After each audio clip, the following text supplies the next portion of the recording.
Quel est ce grand producteur qui va prendre le risque de produire Ferré directement la Bercy? Je suis totalement d'accord avec vous. Salle au Ferrigola au bêta. Je préfère Azonga sous Zénith. Il ne faut pas sous-estimer Ferrigola.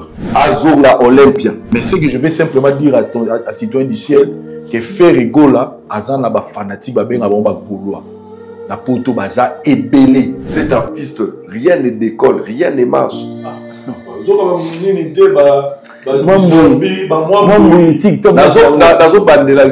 Rien ne marche, rien n'évolue. Image au Nazagi Nango. Avant que les poteaux pour la faire, ils ont monté dans comment on l'a. Après, qu'est-ce que j'avais dit? C'est quoi l'album de Ferrigola où il est décollé?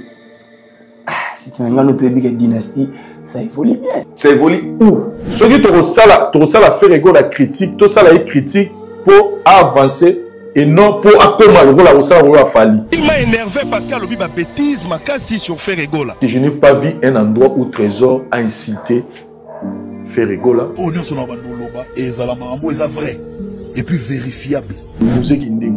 En tout cas, il m'a fait pitié. Et celui qui m'a fait vraiment pitié, ce sont ses parents. Oui. C'est-à-dire, quelqu'un qui incite facilement. L'autre fois, on a fait sous les chaos quand même. Mais ce type se prend pour qui? Yo, sous les chaos quand même.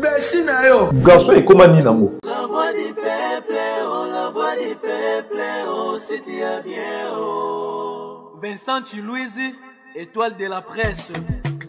La voix du peuple, toujours longueur d'avance. Les informations partout dans le monde. La voix du peuple, toujours actualité dans l'actualité. La voix du peuple, maman n'a pas. Salut et bienvenue sur La Voix du Peuple, Netolobara, une chaîne d'actualité. Merci pour la confiance et pourquoi pas fileter aux amours et pas nabiso, ba remarque nabino, ba suggestion nabino, et ça l'entend donc c'est comme moi, erreur ezalaki. Merci aussi l'équipe technique on a moni bongo. Joyeuse fête d'anniversaire à Darul Diwantesa.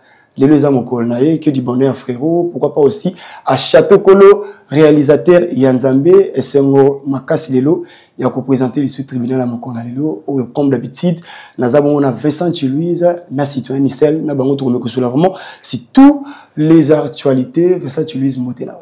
Mbote Alvin Lutumba, mbote na citoyen Nissel, mbote na ba abonné la biso nyonso ya La Voix du Peuple, batala la biso.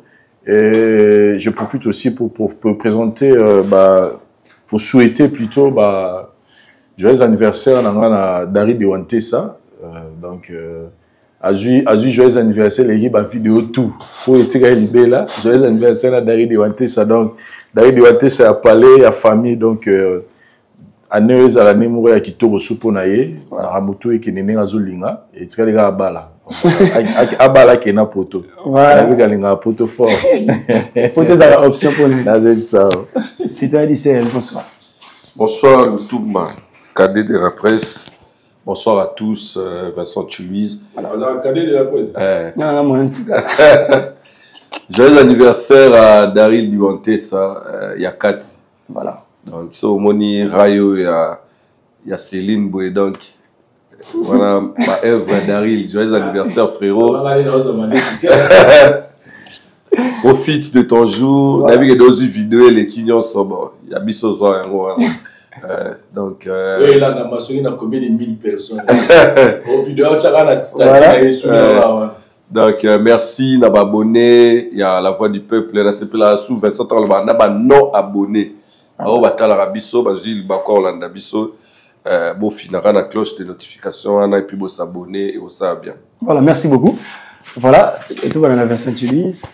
Le la Congolais je crois, tout le match à RDC, Maroc, où il y a des matchs personnellement, tension, il y a tension.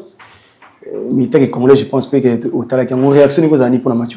Non, réaction pour encourager les joueurs dans Bisso. Voilà. Encourager les joueurs dans Bisso et mention spéciale dans les Apôtres, il y a gardien dans Bisso en tout cas à rattraper erreur naïe à Salagi dans premier match au Betagi dans Zambie parce que je vous dis que match on a dans Maroc ceux qui toi qui n'a gardé ma capacité lobby et les à la moi bien nabika Et moi, je dois avouer qu'il n'a pas les mêmes, convaincu qu'il était pour la contre Maroc. Il m'a convaincu parce que je me disais, Mathieu, c'est-à-dire qu'il a gagné facilement, mais à Maroc, en tout cas, moi, j'étais vraiment. J'ai toujours été optimiste, mais dans le match, il y a le pas. En tout cas, il y a un qui est pessimiste, mais na première mi-temps, malgré je me dit, en tout cas, ton équipe a bien. Si vraiment tu bêtis, tu risque même de changer, de donner. Et tu vois comment on a su quand même, ils sont même Marocains, même Hollande, même Chancel, même parce que même les Marocains s'attendaient qu'il fallait gagner le match. Donc, tu perds qui calcul na bango. Mais je condamne au effort, acte posé na coach ya équipe à Maroc. En tout cas, je souhaiterais même faire que Fana Bisso, ça la peine même une lettre ya relaxa, mais contentement na bango. Il faut coach wana bazala à Sibir pena moi peine morobo par rapport à l'euro ça là qui doit bien football les arabes fair play.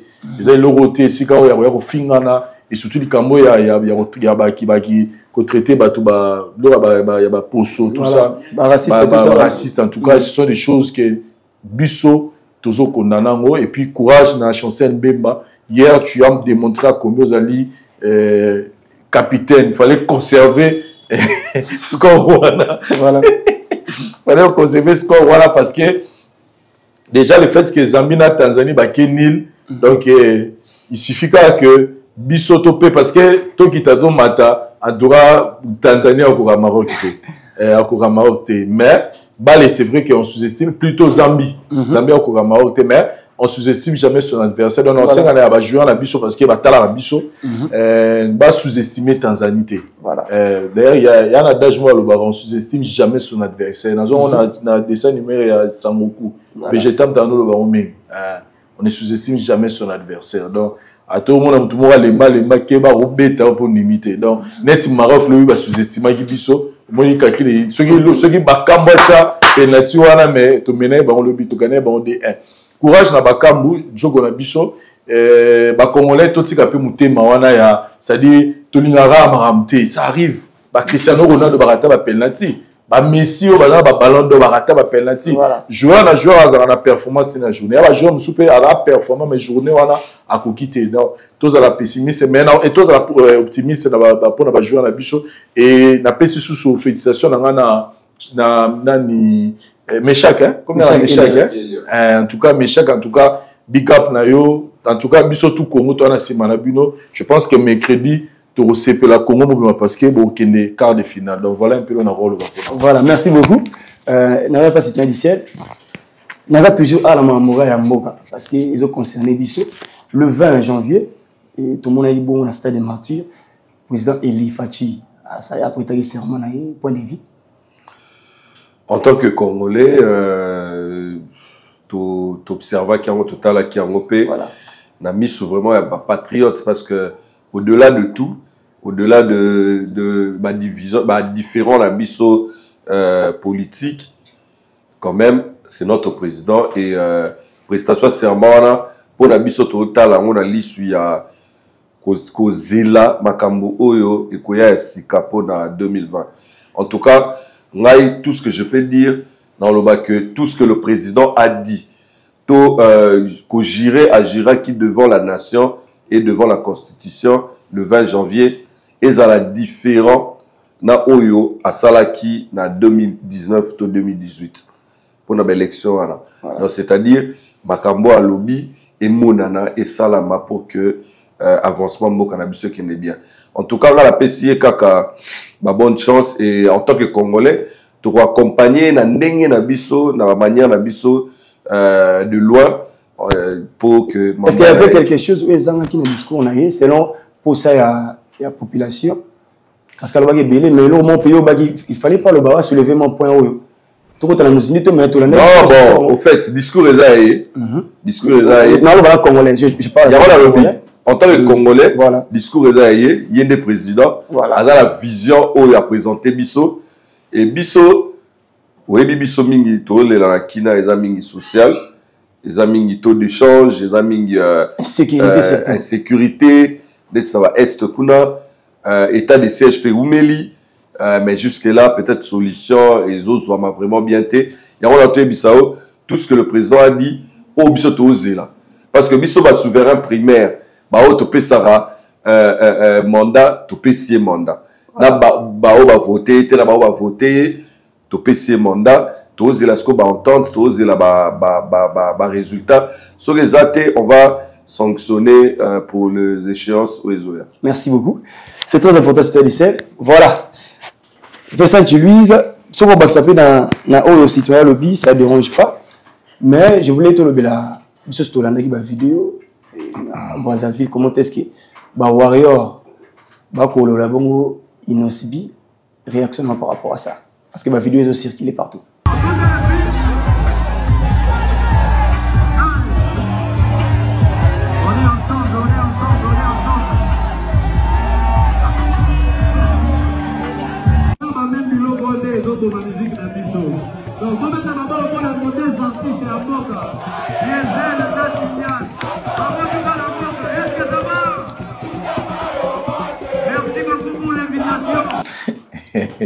Après si nos bimbo te place à Zali, après si Rebo Chulo mbo te place à Zali et bon personnellement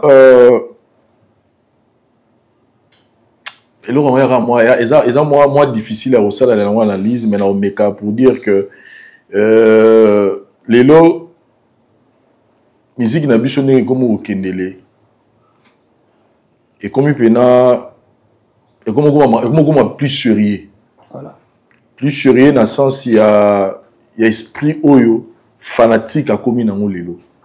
Moni ba période ba père na biso ba fanatique ba taboulé bazalaka ya ba lombo bazalaka musique ezala pe na ndenge nango. Mona pe lombo fanatique lombo a NP concert ya taboulé ya c'est-à-dire ezaki esprit moko yaki rivalité moko boka ya moto na moto apesa les meilleurs na ye na coin na ye pour que na sala makam. C'est vrai qu'il y avait des moments mona période na taboulé ya mati période même nzembo yo nani lombo makeda yemba ya ba bêtises wana.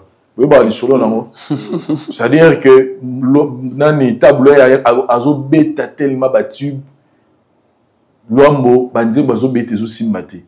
Taboulé azo frapper kaka.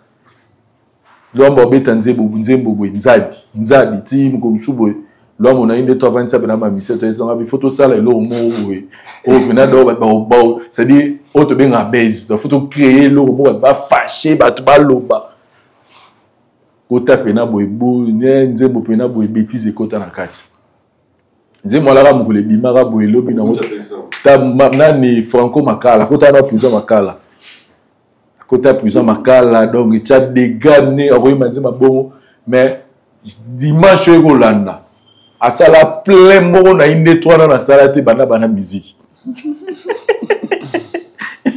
donc bref qu'est-ce que je voulais dire dans ce micro sur la jour mon ala pas venir na biso jusqu'à qui a beaucoup ta c'est quand faut ma baiser banda Makala donc bref tant tu es na polémique il y a ba taboul il y a ba Papa Wemba Koffi Olomide King Kester Emenea. Et ça y est, voilà. Il y a Wingé et il y a qui peut la division. Moi, je vais parler, il y a une famille, il y a Batawera, Batajibe, donc Bendabika, Kendaki déjà n'est Kendaki. Siko, il y a période où il est commis Siko. Moi, il y a il y a deux. Mais les autres, Siko, les fanatiques sont commis. Chaque musicien, comme il peut comme on est mot bouillé, après ça va fanatique. C'est-à-dire, Siko, le comme un esprit mot bouillé, comme il est, il bosse là qui. Les musiciens vont faire polémique, les fanatiques vont soutenir les musiciens. Mais ce que la polémique est quittée, rawana ba musicien. Comme ce que polémique on m'appelle que musicien et fanatique. Pour quand les ala raté, quand les ala ko mona batawera na batajibe ba fanatique ba on ba discuter. Au moins na ko kuti na batawera na batajibe ba discuter. Mais au mona fanatique a jibe, au mona fanatique a wera mona jibe, a attaquer jibe directement boité. À moi il y en a bossa. Fanatique a fanatique a jiba a attaqué directement mais les lots est commis makasi pourquoi parce que concurrence n'a force à réseaux sociaux et on ça la les camboli la sous fanatique exacté voilà là je moi ça dans la Belgique singa abi monde bo ça ba analyse na bino bo ba ke biso pele total no biso pe to analyse à bino Oh, comprendre. Avec qui sont peut-être analyse à rabino. Donc, yo, ça l'analyse, mais il n'y a pas qu'un peine à analyser. C'est-à-dire qu'abinet sur ça l'analyse, on peut payer ça dans le monde, sur la monde, 2 jours après, tu comprends? C'est-à-dire que il faut toyer bakasiko ni na olubaka na télévision parce que et comme il a touché la sensibilité à Batou. Quand vous soyez comme on appelle boy, tant que sous musicien moi longue dans que c'est moi, bah il pas cracher na mutu mo boy.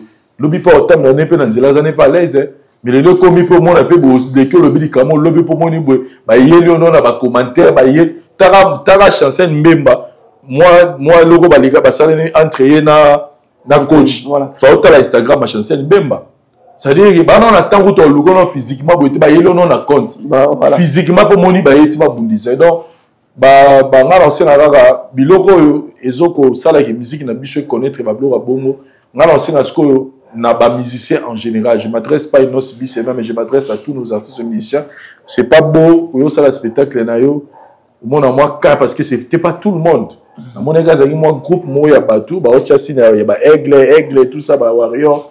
Bazo attaquer mais c'est pas ça qui tout côté c'est-à-dire que dans les musiciens ce qu'on va que que ba fanatique na bango ba remis tellement présent na ba makamu na bango que ba otik ba remis ko luka au sala ba guerre entre bango na ba musique bango na ba musicien mais de l'autre côté on ça fait na ba fanatique que musique ils ont lango guerre musique ba polémique auto vivara o ils ala rap on peut ça fait coup de pouce dans chaque musicien à ça la musala n'est bien ils ont rappelé qu'à pour ko tchamo ambiance polémique ouais ils ont ngala leki ya ça le côté to comme sango makamba solo te parce que là on a remarqué pas ba fanatique ya moi fanatique au comme ça on trop ya solo donc nali comme go les kanoko za ngala nenga polémique ya ndule mais fanatique au mo là tango à tel point que a comme pena go yinga pena mutu na nenga ya solo voilà donc moi je trouve que bah fanatique peut battre toujours on a fair play ils ont causé il te pas un bon musicien parce que le gars à l'époque ils ont quitté maman ils ont causé pour un nid parce que pour être sincère un musicien peut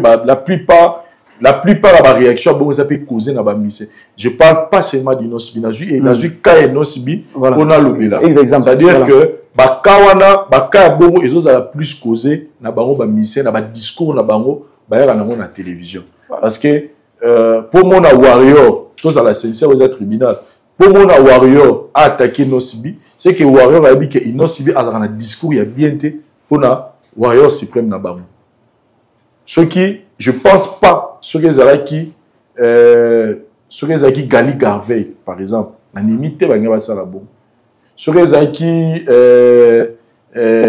Gaz Mawete, je ne pense pas que réaction à la bombe et pas à warrior. Parce que c'était le warrior de Fali. Voilà. Donc, il y en a lobby quelque part que, discours, il y a des musiciens, n'est comme causer des blocs.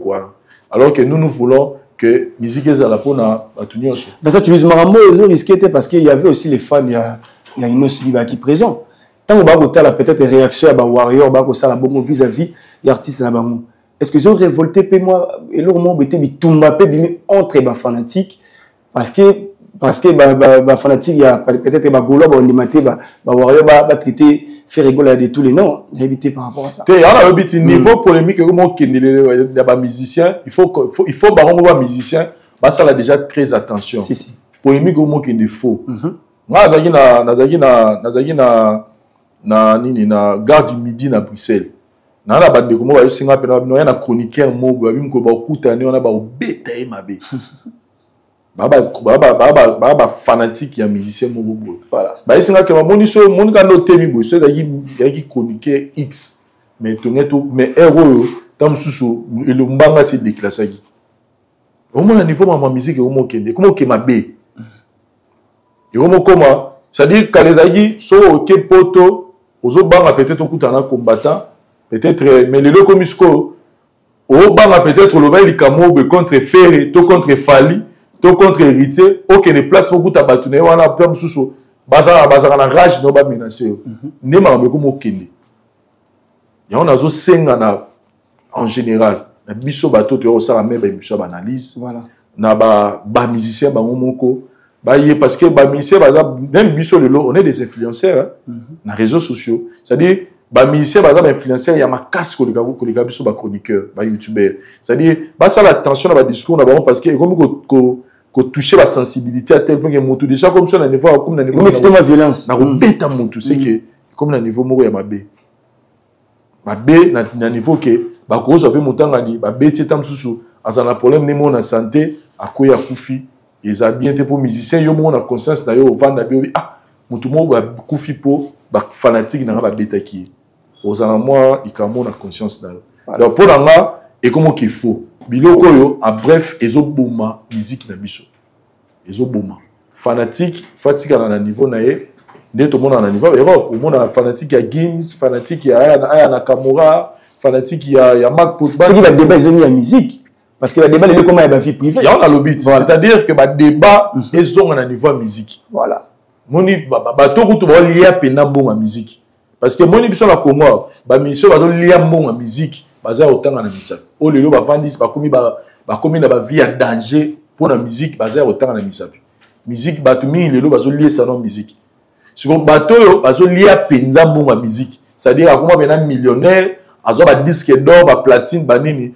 so ok au monde ke bango na niveau net ya ba Schengen na no wa ke bango baza non limité baza limité quand na polémique na musique dans les rares des cas au monde Bouba yo bunana na Kakaris quoi dans les rares des puis ba bloc bon au monde et ça rappelle mon na ba retour moi ma même na niveau justice donc moi personnellement je dirais seulement aux artistes aux musiciens de surveiller un peu leur discours leurs propos na ba émission et puis na ba fanatique ba comprendre peu que attaque dérapage Mouré Salami c'est pas une raison il y a reporter haine envers artistes et musiciens parce que bango nyonso ça la fierté la musique très important Vincent donc dans la 600 le bagomoni que par exemple Lilo festival Moureza amené dans la niveau Abidjan où on voit toutes les têtes d'affiches amenées dans la musique dans le bazar représentées je vis Fali Inosbi Ferregola Kofi Olomide Héritier Watanabe nani sous na bosani je pense que on attend là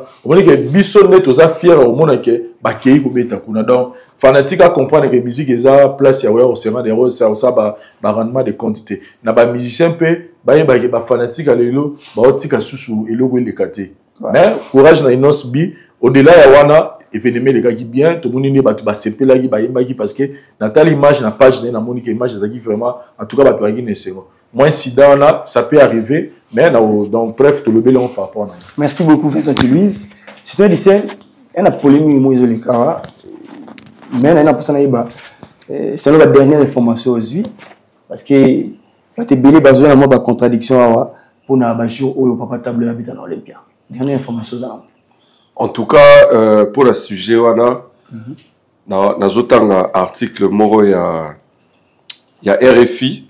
Les articles moi bima le 30 décembre 2003.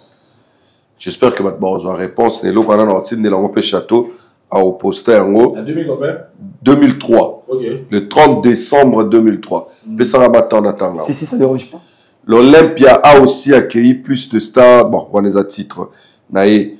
Babi en 1970, Bruno Cocatrix en personne se déplace à Kinshasa, capitale du Zaïre, pour rencontrer la star Taboulay, dit Seigneur Rochero, et lui faire signer son contrat pour passer à l'Olympia.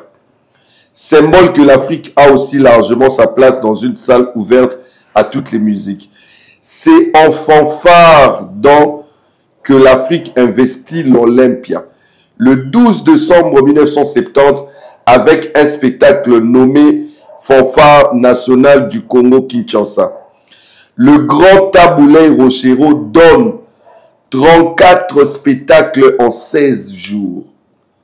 D'abord, un spectacle comme tête d'affiche, puis en première partie de Julien Clerc pour 14 concerts. Jean-Michel Boris, alors directeur artistique de la salle, qualifie leur prestation de world ethnique avant que le mot existe et évoque une ambiance de tous les diables, un bordel d'anthologie. Et ça, article, il y a RFI. Voilà. Article Bimagi le 30 décembre 2003. L'article, oh, écoute, comme papa Wemba. Et ça, article, il y a Pierre-René Worms. journaliste à RFI. Donc, le producteur de l'époque, Bruno Cocatrix, a se déplacé à Yaranakin, qu'on papa Taboulay, qu'on signé contrat, et Taboulay a fait 34 spectacles en 16 jours. Moko comme tête d'affiche, des concerts, Yaye, et puis, à Yosa la Missoussou, en première partie, il y a Julien Leclerc, na 14 concerts. Il y a Julien Leclerc. Voilà. Donc, j'espère que tu as eu réponse à la question. Sur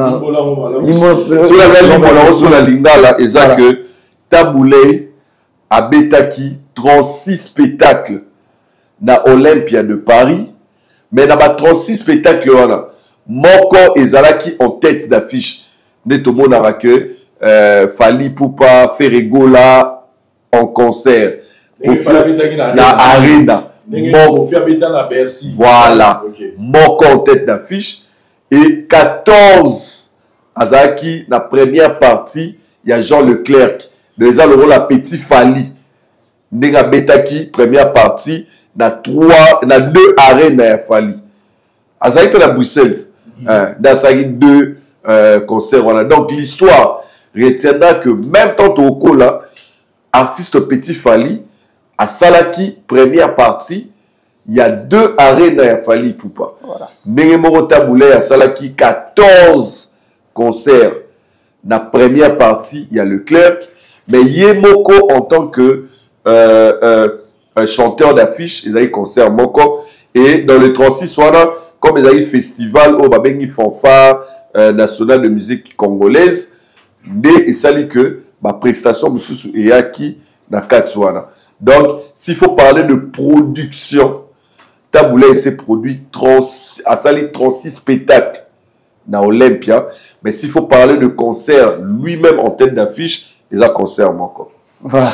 Donc, c'est toujours le donc, pas que nota là, d'après si batou lien, ils ont publication, il y a RFI, ils ont raté. So il y a Kingai a wakaba lobake na Makiona. Ils ont RFI, publication le 30 décembre 2003. Il y a journaliste au Babengi Pierre-René Worms. Voilà, merci beaucoup. Vincent, tu dis au Bakissa.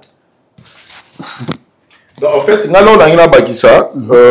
on doit reconnaître qu'aujourd'hui, nous sommes une génération Oyo, Lokuta, ils ont des sous la placité. Voilà. Donc, quand les alaki, Ogoya peut boimisser par Oya à Kosi li Kamunaye, tout tikali na mo pe bongo, tout etikala pe bongo. Mais les lots avec l'internet, musiciens, moi, au Kosi c'est déjà sous-souté. Et nous qui sommes là dans l'état presse en ligne, tout comment refuyer Kolandela Makam. Voilà. Mais, et là, au monde, en général, c'est bien, ce qu'ils sont en train de faire, c'est bien, il y a qu'au réveiller, le kuta, le mensonge del camo, c'est bien de le faire. Voilà. Mais je n'aimerais pas que, et comment, et là, au Moroboué, pour que, Narolo Badeni, il y a un Kitissa, musicien, pour le retour, peut-être musicien mon corps. Voilà. Et ça en esprit ou en anti. Tous à la claire. Tous à la claire. La personne qui a initié ces démarches fait partie, les lots, il y a des chroniqueurs Oyo, là qui sera la prouesse, il y a fallu pour pas. Chose que moi, j'appuie à 100% que la prouesse, il y a fallu. Ce qu'il fait, ce qu'ils font, ce qu'il fait, c'est bien. Démontrer tout ce qu'il fallait être en train de faire, c'est bien parce que Bissonné, chroniqueur photo là que ça monnaie a fallu. Mais toi là que ça monnaie a fallu te na ko ba no diminuer batu mususu. Voilà. Fallait esika na azali wana. Fallait azawana lelo fallait on n'a pas besoin de dire un mot pour parler de tout ce qui représente Fally Ipupa aujourd'hui en Afrique.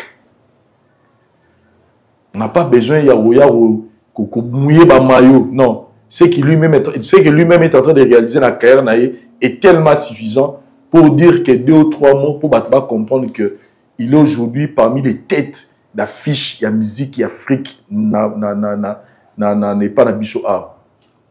C'est bien, mais soki tokosala yango c'est-à-dire tosala yango na motivation c'est-à-dire soki tokoya kolakisa lokuta oyo bakulutu parce que eza na bato mosusu zela c'est ça po eza na bato mosusu bakoti na basala mabele babiki etabula abeta 7 jours na Olympia tolandi mpe na bémission mpo mona musicien mo mpe ya monene na mboka na biso azoconfirme yango mpe azoconfirme pourquoi parce que bayebisa ye yango c'est-à-dire parce qu'on dit même que le Kouta ils ont répété tous les jours comme en vérité c'est-à-dire le Kouta ne suit tellement tant trop bato banimi yango sikoyo ba démarche oyo bandeko basali eza bien poto ye ba histoire eza teke ba yoko dénigrer Taboulay mais ba yoko l'accepter sur la histoire qui est Taboulay abeta moi par exemple na ceux ça pas ba concert na mortal mingi na sur na na parler na YouTube na tra mingi concert na biso abeti masiki no abeta ben ça ba Pepe Calé aben ça ba King Kester moi ba te belé ba na concert wana ça dit ba image les autres témoigner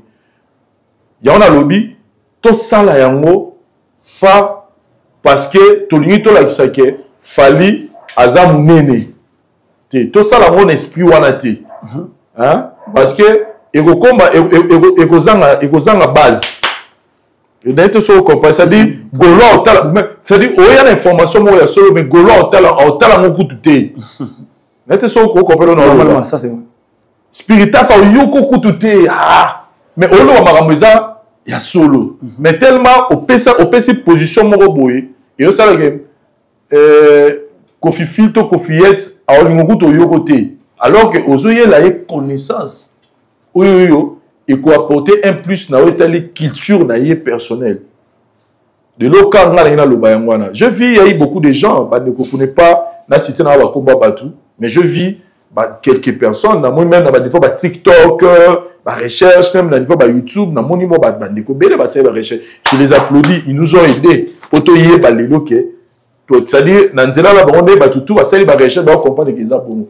Mais ils ont un esprit loyal. Ils ont un esprit beauté parce que tout le monde c'est que pour faire ça déjà mon nez na vous arrêter à la disque d'or congolais mon vatika du Ozoaté na Afrique centrale non mutozu à monter à Betty Barena oyo congolais mon non la betité njo a monter so to ya à tourner à Rosaranate d'Afrique a eu ba trophée il y a un mission congolais moi va trophée on les a fallu azate na peu importe format européen ça moi va trophée et belé c'est-à-dire dans tout ce qu'il est aujourd'hui nous tous nous reconnaissons la grandeur des Fally il y en a lobby tout ça là parce que toi ba chroniqueur tout lui to rétablir vérité voilà. Mais tout ça là parce que tout lui to ascensionner Fally merci voilà. Beaucoup merci c'est ba de comprendre dans compléter Vincent pour le loba que il y a un adage de Lobaka, nul ne peut effacer l'histoire d'un peuple, car un peuple sans histoire est un peuple mort. Adage Johanna, pourquoi la lobby en haut? Parce qu'il faut regarder que tout ce qui se passe dans la musique Nabiso et autres, c'est la gravé dans l'histoire. Voilà. On ne peut pas se permettre à effacer quelque chose où il y a l'histoire. Aujourd'hui, on doit être fier. On doit que le premier pays le pays Afrique noire et coupe du monde ils a RDC Maliboso pays y a Afrique noire et coupe du monde ils a RDC voilà et c'est une histoire hein? Mais le premier pays oyo a Komakiti na ba quart de finale ils a peut-être je crois Cameroun ou Sénégal tu vois et le premier pays africain a comme Maroc a combien demi-finale non a comme demi-finale ils a Maroc. Et c'était pour Maroc à bataille demi-finale que tu aurais effacé l'histoire il y a RDC. Mais effacer dans notre pays, le premier Africain à bataille Olympia. Peu importe le jour, c'est Papa Taboulay. Le premier Africain à bataille Bercy, c'est Kofi Olomide. Le premier Africain d'Afrique francophone à bataille Barine, c'est Fally Ipupa. C'est l'histoire. Et vous avez retenu bon mot. Tout changeant pour la position. Et puis, dès Vincent Toloba, le Kouta est mingi dans manque d'informations. Pourquoi? Parce que Papa Taboulay, dès son vivant, a jamais Koloba qui avait 7 jours d'affilée. On a retrouvé le sous dans le château. Interview à Papa Taboulay avant Koufa. Ils ont la RFI. RFI Olympia Taboulay. Interview ça. Tout n'y est question. vous y avez déjà résidé, bah, tout le monde à Paris, soit à Paris, à Bruxelles, pardon. Alors, oui, longtemps, mais j'ai pour ainsi dire résidé à plusieurs endroits en même temps, et puis à Paris, j'ai été le premier artiste africain à faire Olympia. Pendant 16 jours de suite, j'y ai donné 34 spectacles. Un gala sous mon nom d'abord, puis le première partie de Julien Leclerc pendant 14 jours. Voilà, Yémorom Talobi. Donc tu vois, dans l'histoire et aussi la histoire de Vincent Lobi, démarche Baninga et Zabien pour tout découvrir ma massika et Zaka dans le respect, il y a l'artiste. Voilà, est-ce qu'on peut confirmer aujourd'hui? Parce que dans la ligne, on va débattre et dans TikTok, ça va débat. Il y a que bakulu tu nabiso ya kala, bakosa biso mingi na musique. Le côté zala qui trop na musique. Le côté eza netsinini par exemple. Au moni si c'est vrai. Il y a mon ça. Marambo belé et les cas qui eza manque d'information, na manque de connaissance. De ça là que marambo belé. Est-ce que tu vanda vraiment boé, biso tout. Tu dis que ben India va mettre la Coupe du Monde tepo. Babeta contre Brésil, roi Pelache Barobi, India va quitter la flèche, roi Pelé va quitter l'hélicoptère. Oui, ton dimanche, l'histoire là, dimanche, on avait des solo. Pourquoi? Parce qu'on manquait la connaissance, on manquait un moteur, il y a pour vérifier l'info. Parce que tout le monde soit élu l'info, et il y a la manière de vérifier en côté, ça c'est relais. Est-ce que la mboga oyo, badate kamu selekete, badagno kangamu selekete. Pourquoi? Parce que dans qui solo, mutabeti ya ila solo mo leke na kuna mutumo boya et ya solo vrai le kaka ba muselekete mutumo so kanga muselekete so nini aller serrer. Pourquoi? Les gens n'avaient pas la culture de vérification. Gloire à Dieu, aujourd'hui, toi on a ma téléphone d'abisso, info sur le bain nakala, on va vérifier. Voilà. Est-ce qu'on peut dire que bakulu temso ya kala bakosa biso? Moi, je ne peux pas dire que Bakulu, tu as ça Kalaba, Kosabiso. Mais dans le Bari Bakulu, tu as ça Kala et Belé Bazaki na ignorance, Bazaki na connaissance, c'est Maramoune et Tambolaté. Pour eux, imagine que un producteur, ailleurs, ça peut-être Jibem Piana, qui n'a teki ba disque na 50 000 wana, aux 8 disques d'or, et que Jibem Piana ait existence à Snapté. Pour tout le monde, on a déjà que Kofi Olomide a fait sa date, que non, ce n'est pas la route, ils ont raté. Donc ça prouve qu'il y a une connaissance dans le côté. Alors, Mouta a la connaissance dans le locaux. Il a peut-être ignorant, dans le le Koutate, dans le bac, il a la connaissance et l'élo lumière est yé, et pessimiste pour tout le monde que, bah, disque d'or, bah, zoango, n'a pas organe existant. Voilà, on a beaucoup de polémique. Tu n'as pas fait ça, tu lui. La question de tout le monde, voilà. Vincent, tu lui, toi, avancé dans l'issue, dans la émission, et puis je crois que tu es belé dans la émission, on a Trésor Congolo. Et veillez, puis moi, sensibilité, tu es belé, tout le monde est réaction, surtout il y a des Gaulois, et nous avons réagi, Trésor Congolo dans l'émission, il y a des présents, ceux qui ont expliqué, à l'obi, ils ont un moro, à Kassakaye, tout à Mpechakaye, à Salamoussala bien, au prix à faire rigole. Mais après, l'émission, tout le monde doit finir.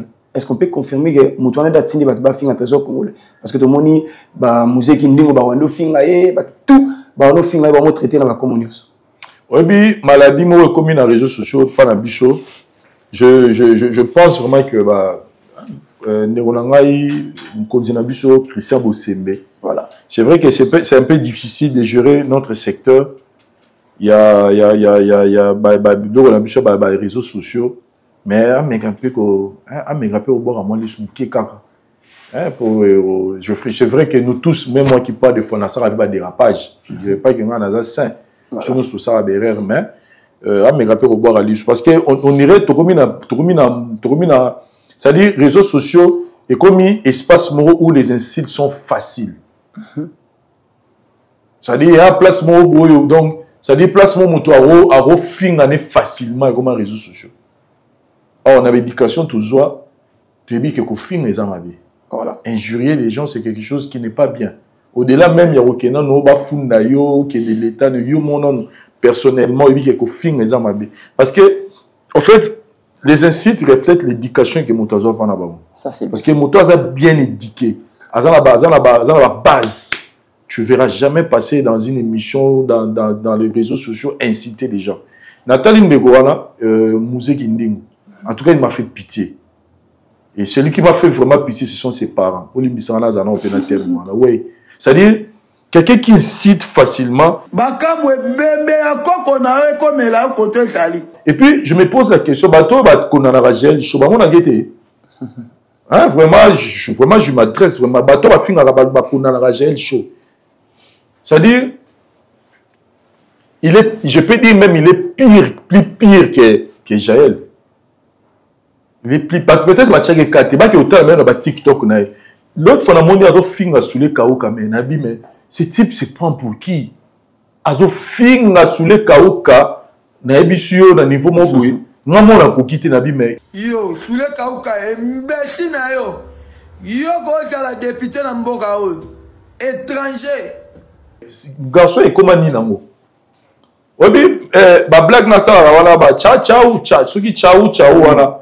Ça fait rire, mais quand on a quatre au monde, il incite les gens facilement. Et moi, je le dis, na oetali, ceux qui na o na moni, na oyo, na nerusala, comme les na Mouzé. Je confirme aussi qu'il y a un problème de communication, pas fait rigolo. Il y a vraiment un sérieux problème. Comme Mouzé Guiningu, ça. Voilà. Parce que moi, je récite Trésor Congolo dans mon émission. Dans mon émission, l'émission, Tina Souka, Moutouaza intellectuel. Ma Bible, Moutouaza intellectuel. Ne peut pas passer dans l'émission pour réciter Trésor Congolo. Parce que je n'ai pas vu un endroit où Trésor a incité Ferrigola. Je n'ai pas vu un endroit où Trésor a rabaissé Ferrigola. Il a juste dit. Il a juste fait un constat. Il y a Oyo, Azomona, Nakatia, équipe à Ferrigo. Nakatia, équipe, il y a communication, il y a bureau et artiste. Voilà. Frère, l'œuvre humaine, ils ont parfaite. Ça, c'est pas. Imperfection, ils ont na œuvre humaine, na œuvre nyoso, imperfection, ils ont. Ceux qui, Ndeko, a soulevé, ceux qui, avec une émission, moi, pas, boy à faire. Là, on pouvait peut-être même soulever des exemples. Il y a Weranson. Mais il a dit vrai. Il y a un jour où il y a Weranson, le roi de la forêt. À Matagi, na podium, il y a Ferré. Tu penses que na sorti, adversaire, fan adversaire à Ferrigola. Il y a un appelé à Ferrigola. Ça, c'est vrai. N'est-ce pas musique? Musique, il est là. Et il a marqué,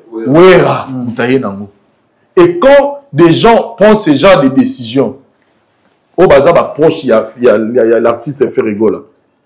Et que l'un des aïe à l'obité, ça idée à ma bé, qu'on béni sa ouera jouana. Tout ce que nous yemoro le padre a régné jouana. Mutabongo nebo le kaboti na mutuwa fingaï. Il a juste fait un constat. Ceux qui ont na place, il y a bureau, il y a Ferrigola. J'allais juste te dire, ok, on a pris bonne note. J'ai suivi tonton promo, on a dit et pas là, nous sommes positifs et pas à Ferrigola. Mais pour une première, on a tonton promo, à cette émission pour n'a habité sur la bague, mais on a la tonton promo même à qui est très loin. N'analyse à trésor pour dire même que Abi, Ferrigola dans l'entourage de ma bête. Entourage de ma bête, ils ont raté. Dans la musique. Entourage, ils ont raté incomplet. C'est-à-dire, je ne pense pas que Bandeko va tout autour à faire. Il y a pour nous détruire Ferré. Il y a même la capacité à repérer ça les meilleurs naïe pémé à Ferrigola. Mais Moutolam Tazana a la potentialité naïe. Et ça na bateau, bazo zanga ne pémé à Ferrigola. Mais Moutoulo la Tracy Eleza, Pemé na Ferrigola. Azo sala Oyo, et Sengeli a sala Pemé na Ferrigola. C'est leur capacité. C'est leur capacité naé. Moutoulo la Blaise Polo, qui est le secrétaire général. Azo sala rôle naé, Oyo Sengeli a sala. D'après Vanet, tout le monde a reçu, il y a une organisation qui a Ferrigola. Ah, Deni ne sala, tout le monde, le concert le plus récent, il y a ça les martyrs. Oyo, sans sponsor, mais Basali Makambuya, danger.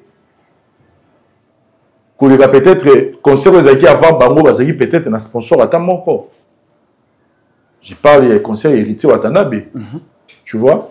Donc, Moutona, ça, comme niveau, mais ce qui manque à Bino a démontré que Toza, en fait, il voulait, moi je dirais que dans Trésor Congolo, dans la région de Malobatoto, pour dire que staff, équipe, il y a communication, staff, bureau, il y a fait, et ça incomplet. Mais ça, il y a mal entouré. Ça n'est incomplet. Ça n'est complet. C'est-à-dire que entourage bien. Donc, quand on dit, ça dit, en fait, Eza Maloba, peut-être, c'est ce que moi j'ai compris. Voilà. Il voulait juste dire ça. Parce que ce qui est déjà, Lélo, on nous apprend chez Toto Promo, que ce qui va faire Bercy, Eza Pona, Azo rempli les critères Théo et Sengeli Lélo, va payer Bercy. Ça dit déjà tout. Voilà. Parce que maintenant, le lobby, Toto Promo, tu as lobby. Lélo même de tous c'est la date.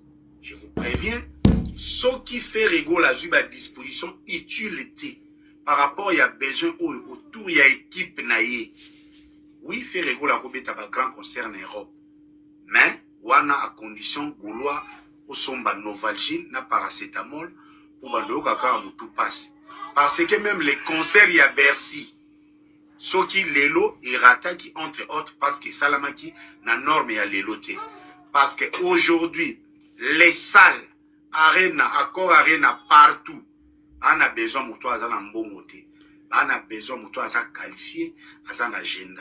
Un tourneur peut réserver une salle sans argent mieux qu'un millionnaire ou à une valise en bongo ou à un titré. C'est ça la réalité, il y a industrie musicale Lélo. Que ferait-il Lélo ceux qui va payer date à Bercy?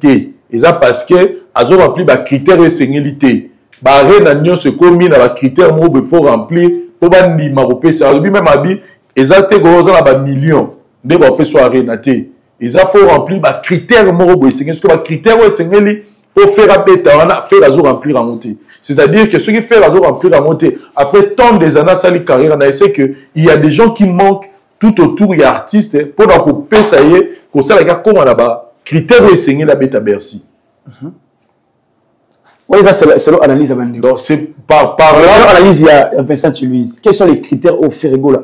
Les gens n'ont pas bête à concert. On a tout pour moi lobby, au tout qui te dit bien, mais étant que aussi un analyste, est-ce que Ferrego là, on a des critères nini pour bête à Bercy et à bête à Bassal, on a mis. Je ne vais pas me répéter, mais j'avais beaucoup aimé l'analyse à Toto Promo.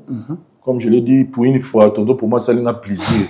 Ouais. Tout ça, bénémité, d'être le voilà. La divergence a idée. Ça, c'est le retour, mais retour dirait, tu vas binemi, on dirait, tu vas tabakante.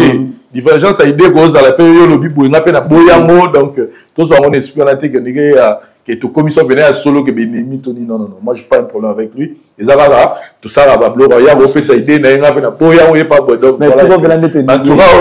Mais en tout cas, Toto pour moi, il y a ACP qui est l'analyse.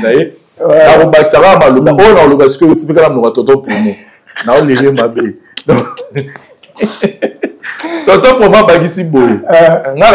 L'évangile c'est l'autre Toto pour moi. Toto pour moi, lobby boy. À lobby, ils ont un artiste, un bon manager. Un bon manager est à terre, à venir dans mon boy. Mais dit que Basseri peut-être dans une musique à maison mère, ton a BCBG, ton a quartier la terre, à ça ma casse pour nous avoir contact avec la salle. Pour trouver ma salle, avec ma casse, ma Rolande, la bureau, ma mikana commis, ma autorisation, té. Ah, tu bête ma sola, ma manager, au pena qui est. À ça CV. Et Vanda, c'est-à-dire que non, il y a boulot là, il y a un voilà. Vous comprenez? Je ne veux pas donner l'exemple un peu comme je suis concentré par faire rigoler. Donc, un bon attaché de presse, c'est-à-dire Mouto Pena Yebi, Kolandela, comment vendre, comment côté image artiste et un bon directeur en marketing. C'est-à-dire équipe ouana. Parce que faire à ça produit. Faire à ça produit. Faire à tous les atouts. Faire à l'élo et zangete. Aïbo yemba, aïbo bina, un aspect bien, c'est-à-dire un agneau sur le musicien sengela zanango. Un aura. À part autour du sabat na stade, on a combien ça à 10 000 personnes dans le stade, 10 000. Et à blague. Et à blague. Ça c'est bien. Faut en aura que vend chez Bino, le Bino avec un stade, tu peux bailler. En aura. Ce qu'on aura fait à Zanango, c'est un grand chanteur, il y a un beau canabiso. Ayebi Kobina, c'est-à-dire on a tout. Au musicien Rosa, on a aspect mais en même temps, ce que je sais, ceux qui battent la misa, on a baillé. Faire un mythique bango ba memaye. C'est bon. Voilà. C'est pas encore trop tard.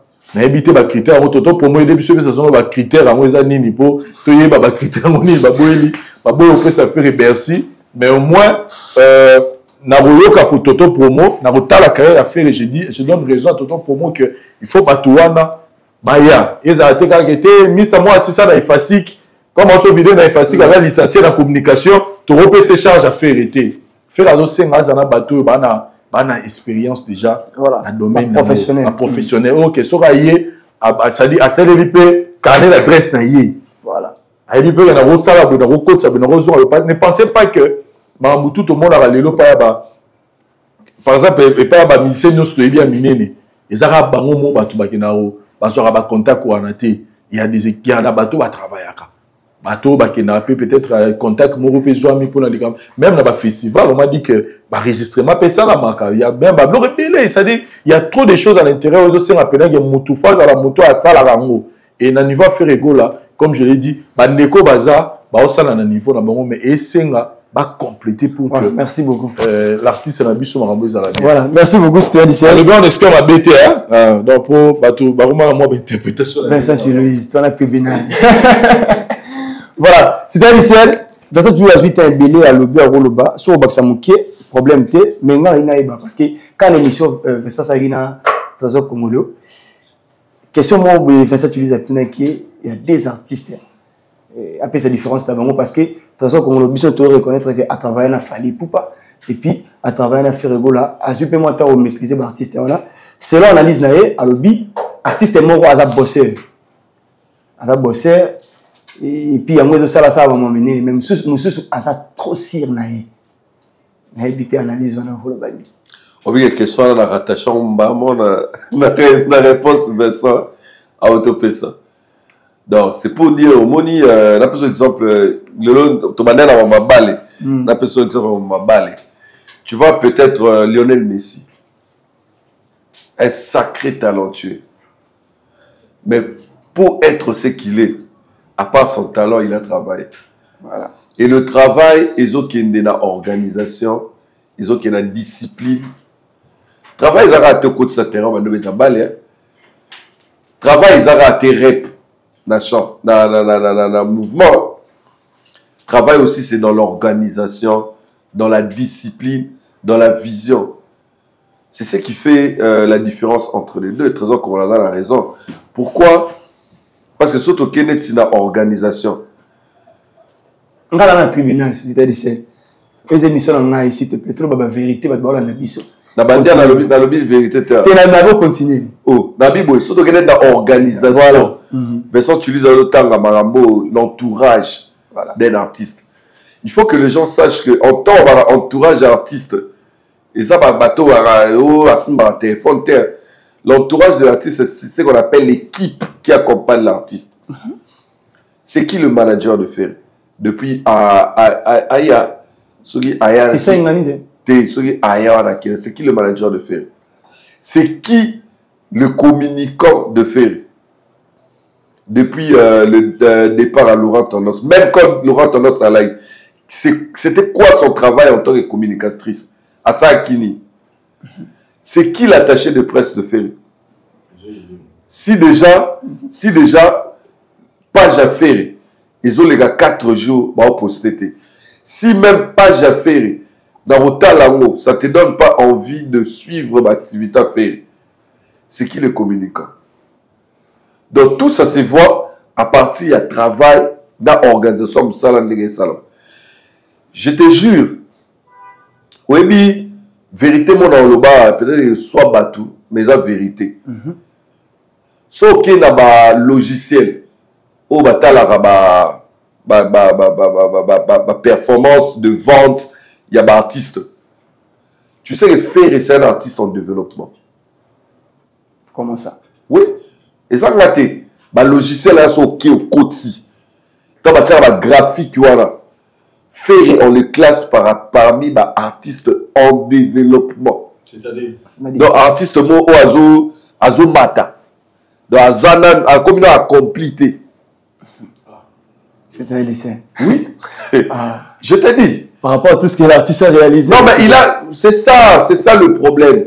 L'artiste a réalisé, c'est un artiste, un artiste Mounene, Aïm Barakitoko, Asala Balbon bien, mais ça fait un temps où cet artiste, rien ne décolle, rien ne marche.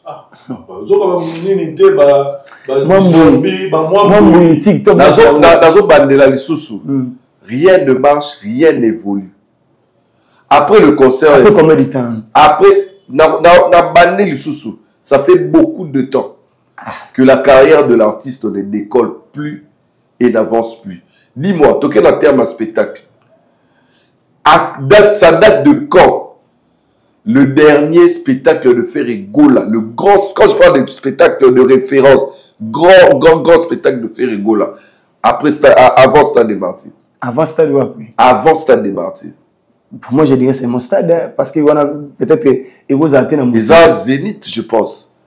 Zénith a fait à 2009 ou 2010.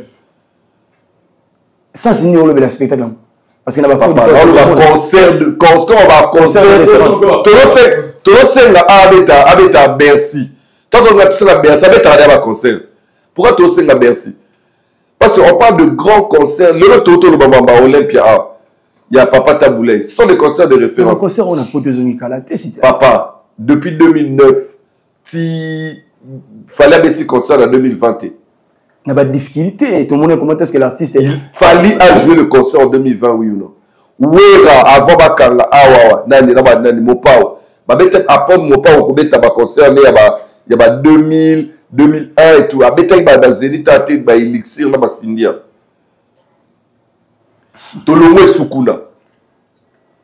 Je te dis, ouais, sérieusement, l'artiste, le dernier album de Ferrego, là, c'est Qui GD. Il y aura Qui GD. Qu'est-ce que j'avais dit? Qu'est-ce que j'avais dit? Après, qu'est-ce que j'avais dit? C'est quoi l'album de Ferrego, là, où il est décollé? Si tu regardes notre dynastie, ça évolue bien. Ça évolue où? Mais sur toutes les plateformes, tout le monde a comment est-ce que ça a un million de filles. Tout le monde a même signé l'artiste à Kobeta Bizorbi et Kangakiawa. Tout le monde a sorti de moi partout. Tant que Kangi, tu vas par rapport à quoi? Mais tu vas écoute, tu dois aider les artistes à évoluer. Tu vois, on doit aider les artistes à évoluer. Ce n'est pas, je ne le dis pas dans mon thème Mamabé, mais au Razoé Bissayo, même Ferrego là, lui-même, dans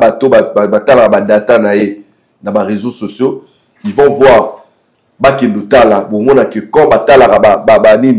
graphique, il y a ma croissance, il y a artiste, graphique, parce que tant que le bien critère, tu sais ce qu'on appelle le pressbook.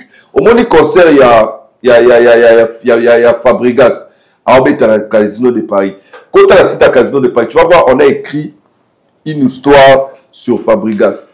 Ma salle est comme bon. Et comme aux la salle, tu dois présenter le pressbook de l'artiste. Que non, il y a le roi un CV, cursus, il y a artiste. Et on va voir. Et ça, on va le pressbook d'ailleurs. Batali, réseaux sociaux d'ailleurs. Parce que ça, on a un producteur. Et puis, raison pour cela, ma producteur. Parce que Vincent Chiluis peut venir te produire dans Bercy, mais il faut avoir la garantie. Oh, Bercy, on dit, ma pape, ça y est, sale. Tout le monde a un mètre fois. Quel est ce grand producteur qui va prendre le risque de produire Ferré directement dans Bercy? Ferré risque, tu vois aujourd'hui, Ferré Gola. Sal o Ferrego la robeta o arondi ma robeta neti lelo o qui a beti peut décoller. Je préfère Azonga sous Zénith. C'est un lycée. Azonga Olympia. C'est trop méchant. Citoyen 17. Faire rigolo là-haut, il y a autiste des mentir plein. Faire des mentir à Kinshasa. Producteur, on risque et toi, ça fait rigolo. Je te dis que producteur Moroto on risque. Pourquoi on t'a billetté? Non mais attends. Un artiste qui a fait, tu sais que Bassalouana Bajojango paye par rapport. Pourquoi Fali pour Autobeta 40 000 places dans l'arène, avec 3 arènes. Pourquoi il a programmé son Stade de France en 2025? Pourquoi? C'est pour jauger le terrain, pour lancer ma projet et qu'on m'émailler dans 2025 et permettre à mettre un Stade de France. Tu sais que Fali Poupa, si après l'album Ozoya, Tokos Ozoya, album Ozoya Kuna, si Fali Poupa, l'album Ozoya 2025, ou soit lui-même l'artiste, tout ce qu'il va faire de 2025, ce qui est flop, Fali Poupa ne mettra pas une date au Stade de France. Hein. Je te jure, en Tchad date. Parce que le Stade de France, c'est 80 000 places plus fausse 120 000 places. Si tu n'es pas actif, si tu n'es pas productif, parce que ça, là, c'est du business. Bon, on va le sentiment de ça. Bon, on va le sentiment de ça. Mais faire rigoler à ma fan base. Fan le va vite fait. Mais ça, tu dis. Citoyen d'ici, le Olimbi Sara Mouké, naza pena totalement d'accord na yote. Tribunal nango. Naza pena totalement d'accord na yote. Citoyen d'ici, to bossa la histoire à musique na réalité à terrain. Ne pensez pas que ce que Fali réalise aujourd'hui, c'est parce que le terrain lui a été facile. C'est parce que Fali a été bien entouré. Fali a su comprendre peut-être Makamoussou en avance. Il y a un épicier numéro à Molelo. Ce que Fali a dû réaliser, ce n'était pas facile pour Fali. Faire le Bercy pendant qu'il y avait le phénomène combattant. Les U Arena qu'il a fait et les 2 autres arénas là, ne pensez pas que Ezaki challenge au Fala lancer qui est facile. Fali a eu beaucoup de temps, il a retravaillé. C'est ça, en fait, c'est ça sa vision. Mais il ne faut pas sous-estimer Ferrigo là. Parce que moi je te dis, Soki Ezalaki, que Potoango, Ezaki ne te bagango kala, que Bamise va que Poto, Abeti, Azungi Kishasa, il n'y avait pas eu phénomène combattant. Là, on pouvait dire aujourd'hui que Ferrigo là. Mais il faut y aller que peut-être quand Fali Poupa se disait je dois fournir des efforts pour ne prester dans le niveau espace Schengen, Ferrigo là se disait peut-être que peut-être ça confrontation avec les combattants, je préfère rester et attendre jusqu'à ce que les combattants ba musique et zongi. Façon dans le monde dans makambo. Mais moi, je te dis que moi, na kenda poto, Ferrigo là, azana fanatique. Moni, je le dis, je suis sincère même devant Nzambe. Image o nazagi nango. Avant que les potos pour na faire, ils a monté na koma nango lelo. Parce que avant, nous on pensait que Ferré n'avait pas vraiment de fanatiques. Mais moi, je suis allé en Europe, je vis que Ferré. Je ne veux pas faire une comparaison pour dire qu'il y en a un élégué entre Ferré et Fali. Je ne suis pas venu pour le terrain. Mais c'est que je vais simplement dire à citoyen du ciel que Ferré Gola, Azan n'a pas fanatique, ben a bomba Gaulois. Na poto baza ebelé. Mais qui s'en rabi? Té, on papa na oti poto. Na oti poto. Pour Fali à réaliser ou non sans réaliser, ils ont un engagement ou ba fanatique ne ba opesa. Par rapport au PAB fort, parce que Fali, bon, Bolimbisanga penza, na donne no mouké sous les lots, na donne pena no mouké. Obi avant vénément ba d'émission d'analyse, on parlait pas de ces choses, il y a ba Gaulois, ba warrior, ba spiritas, ezalati, ba tuba zonga. Comment même il y a ba warrior, et bima na rolo ba et bima na nzela d'émission à tribunal. bato baizonga comprendre na lo basiko. C'est-à-dire que identification même ba fanatique et na nzela ba émission d'analyse. Identification ba fanatique et na nzela ba analyse. Parce qu'avant, on savait que Fally faisait de la bonne musique, Fally a des fanatiques. Ferrego a fait de la bonne musique, alors la fanatique. Tout le monde en mot, quand on fallait à Betty Zénith naye, Batubazaki et Belé, Ferrego à Betty Batbayaki, tout ça, bon. Mais esprit, on a la concurrence, on a yépé, tant biso peut banaliser, bah des missions, biso peut banaliser, ouais. Pour ne pas n'aller bah qui ngati, biso, tant biso banaliser, ouais. Mais esprit, on a la concurrence, c'est robot, mais comme il peut bah Gaulois, et moi je te dis que moi j'étais en Europe, bah Gaulois existe d'accord. Bah Gaulois, bah on a besoin ya. Et là, on va stimuler. Vous comprenez? Et là, on va stimuler. Il fallait une question d'organisation et de professionnalisme. Mais bango moko ba Gaulois bazar. Ceux qui na structure ya faire ba xika ka professionnalisme et na organisation moko bobi bazali. Ba tola ba bazar. Parce que au moins, dès notre loba awa, que sous-estimer faire été. Parce que c'est vrai que t'as un zolika, Mikole Kene, t'as un zolika Mikole Kene, mais moi je le dis que ceux qui organisation m'aura bien salami, il faut pas tout ça le nérique et faire azala batouté, faire azala battu. Voilà, c'est ça tu lis. Et puis faire un mot, faire épée l'élo, total force naïe. C'est vrai. Comme il a dit que Dynastie, comme on dit, nous ne sommes pas des flatteurs. Dynastie, volume 1 à volume 2, au comparant à boîte noire. Dynastie, volume 1 à volume 2, au comparant à, qu'est-ce que j'avais dit? Au comparant à qui est derrière toi? Au comparant à album d'ami basé ça c'était, ça c'était, au comparant en termes à tout. Mais retour. Il y a l'album, par exemple, Boîte Noire, par exemple, Kiki JD, au comparant à la dynastie au Mibalete. C'est vrai. C'est aussi une question, il y a temps. Voilà. Mais, qu'on ignorait faire totalement dire que faire envoi de développement, faire moi, je pense que ceux qui Bercy, ceux qui Bercy, ça faire ça loi.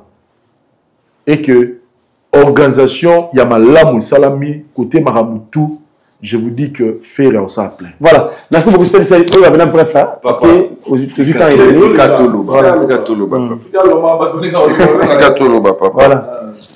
D'abord, merci la Vincent Tulis parce que la nuance à lobby a contredit ngane tanelo monté. A contredit atanelo monté. Tout ce que Vincent Ngala Xara que ma propos dans là, ils ont ignoré Ferré. Non. Je ne peux pas ignorer Ferré. Moi, je suis quelqu'un où on a respecté un artiste. Et puis même là, si on regarde dans le babou, dans nos souffrir que le langage a bien ça pour que et salir et bimaté qui va dénigrer artiste. Mais non, la premier point. Abi, au fallait à sali, ils ont à sali malgré vision ils ont une facilité, ils ont qui exactement. Exactement, ils ont un point où ils décollent, où ils ont sa différence, ta question posée. C'est qu'il fallait à Sali, ils ont fruit à préparation, papa.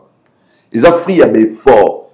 Vision wana, il n'y a que pendant les combattants. Pour les combattants, 2010, quand il y a un bêta, les sous en 2020, dans l'espace Schengen, pour bêta en 2020, dans Bercy, l'espace Schengen, c'est un fouille, il y a préparation. Il a préparé le terrain pour nous dire comment je peux faire pour que Nagana Kotawana. Mais tout le monde l'espace Schengen, pendant que ma combattant, Bazo Salamaramwana, fallait a évolué. Abeta ba concert rebelle na Afrique ou ba stade na Afrique, fallait beti Apollo na États-Unis. Vincent le bel mois ba festival là enregistrement. Fallait beti ba festival ba 2020, 2021 avec tant de festival na Hollande, Francophonie, tout ça pourquoi? Pour se préparer. Fallait a fait deux albums bon, on a vision à côté Tokos, na pas vérité, mais il a quand même préparé son terrain pour que le jour où il viendra pour abattre Tabasalouana, qui n'est pas facile, abattre. Et puis deuxièmement, silence Wana, où il y a des combattants 2010, sans actualité, sans préparation, il y a un ebomi d'artistes ébélés, y compris Ferry. Pour nous, Lelo, à Koukipouabé Tabasalouana, ils ont sélaillé beaucoup d'efforts et de préparation. Basalouana, il fallait bêtir. Ce ne sont pas des Congoliens. Oui, 60%, ça peut être nous, le Congolais, mais c'est aussi le public Tokos, on appelle le public Tokos. Le public, il y a wesh, bon, excusez-moi, mais il y a des jeunes, il y a Botami, na poto, il y a embrassé Fali, na carrière Tokos, ne pas remplir ça qu'il y a. Et puis, je ne nie pas que Ferry a de Gaulois. Alors qu'il y a une réalité de choses. Le résultat sur les plateformes, il y a Ferry Gola en France, bah Gaulois. Résultat, il va payer ça pour que le jour où Ferry viendra mettre une salle mythique qui a mené le logo à Bercy à Lelo, où il y a 20 000 places, et retourne. Résultat, ils ont même dans la plateforme. Ils évolué, mais c'est stagné. Ils ont évolué les sous-té. Est-ce que tu sais que Ferry Gola est le deuxième artiste après Papa Wemba? À côté de la charte, il y a UK, il y a Angleterre. Charte, il y a ma vente. Mais après semaine, qu'est-ce qui s'est passé? Libela et Bungi. Pourquoi? Parce qu'ils ne nous montrent pas. Là, on est réaliste. Ces fans qui vivent en France ne nous montrent pas, même dans le Ferry, même dans le Ferry, que Ferry peut réussir en bête à épée. Et puis, depuis 2010, depuis qui, qu'est-ce que j'avais dit? Qu'est-ce qui a changé et pas Ferry? Sur quel point? Sur tout le plan. Organisation, musicale, marketing, aura et tout. Qu'est-ce qui a changé? Mais moi, si aujourd'hui l'artiste a travaillé avec des professionnels. Il y a si on a la même chose. En fait, moi, j'aimerais conclure ma vidéo. J'aimerais simplement conclure que aujourd'hui, celui total vision, il y a Fali, il y a Ferry, au moins qu'il y ait toute cette comparaison. C'est dans le bas, s'il te plaît. C'est-à-dire, vision à Fali, na vision à Ferry. Et ça, voilà, tu termines na rond-point victoire. Hein? Fali, à tel ici, Nzela, il y a presque université. Ferry, à tel ici, Nzela, il y a aucun grand point Gambela. C'est-à-dire que, dans la vision tellement différente, dans la façon au monde de la Macabou tellement différent que ce n'est plus intéressant pour moi personnellement. Tout le monde terrain, il y a comparaison, il y a Ferry et Fali. C'est que tu as changé l'entourage, c'est que les gens ont petit canard. Non, moi je parle parce que on est na piste au Tokendaka. On est sur la plutôt à tout le Blamarambu. Il y a quel habitude la piste, il y a trouvé ta masolo, il y a n'engé pour le entourage, tu vois. De badela kangwana. Donc moi personnellement, ce que j'ai compris, sur le Talikaka, n'a pas cet exemple moi on a n'enga fouté. Tala tourné, il y a Ferry Gola, il y a États-Unis. Dans la tournée, il a fallu pour les États-Unis. On comprend que Baza a une vision différente. Ils ont une tournée africaine où il fallait ça en année. Ils ont une tournée africaine où il fallait ça en année. On trouve qu'ils sont totalement différents. C'est-à-dire, si on a une année et ça, les limakamuna bango. Au moins, peut-être les Cambodges, les Rumsois, ils sont bien dans le système. Ils sont importants. Donc, on a dit pour moi, personnellement, Moutoula Moutou. Azana vision aye na ba résultat na zozwa. Mais si on a ba terrain oyo to ko ba décourager ba musicien. Na été so na ko comprendre na loba. C'est-à-dire to ko ba décourager ba musicien na sens nini que to mona que ba musicien ni pour ko mini to mona dirait ba musicien ni so fo ba sa ba mufaya o sala. Pour to ko mini mo siko yango. Voilà. Na ba mission tout au ça mikolo ya ba analyse. to mo linga ba musicien tout ba sala makambo ndenge fallait osala chose oyo osala mati chose oyo osala mati donc ça dit niveau fallait azali totika koluka batu nyonso te mutu na mutu aosala vision musique selon vision na ye mutu sa musique selon vision na ye vision a fallu pourquoi musicien nyonso kokoma mutu parce que fallu oyo tozomona vision e lelo tamso na ba 2006 mamando sala batu su ba ndoko se moke na parce que bazaki na vision ndenge moko na fallu te vision la biso ya musique à Congo depuis kala ya ba musicien à Congo to beta musique communautaire ce qui est bien yoka na loba vision ya musique ya Congo ba musicien tout ya Congo basala ba succès danger awa basala ba succès ya musique communautaire seul un artiste musicien où je peux dire deux oyo ba bimaki ba bima na lowana c'est Papa Wemba Koffi Olomide